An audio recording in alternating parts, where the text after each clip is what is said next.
आज मैं आपको एक अद्भुत कहानी सुनाने जा रही हूँ। सूर्यदेव के जन्म की दिव्य गाथा और रथ सप्तमी के महत्व की कहानी।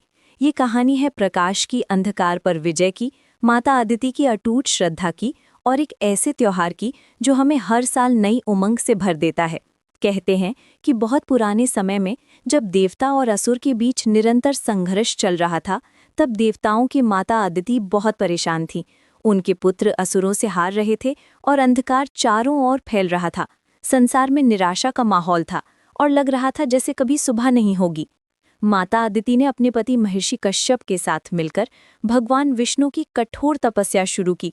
उनकी तपस्या इतनी गहरी और निष्ठावान थी कि स्वयं भगवान विष्णु प्रसन्न हो गए। उन्होंने वरदान दिया कि वे अदिति के गर्भ में आएंगे और सूर्य के रूप में जन्म लेकर असुरों का नाश करेंगे। लेकिन यहाँ एक अनोखी बात हुई।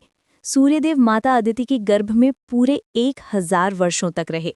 ये समय था असीम धैर्य का परीक्षा काल। ये समय था धैर्य और विश्वास का। माता अदिति ने कभी हार नहीं मानी।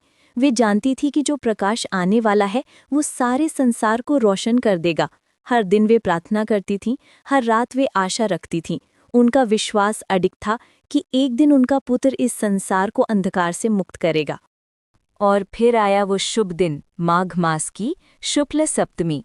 उस दिन जब सूर्यदेव का जन्म हुआ तो पूरा ब्रह्मांड एक अद्भुत प्रकाश से भर गया। वे एक दिव्य प्रकाशपुंज के रूप में प्रकट हुए, जिसकी चमक से सारे असुर भाग गए। उनका तेज इतना शक्तिशाली था कि पल भर में ही सारा अंधकार गायब हो गया।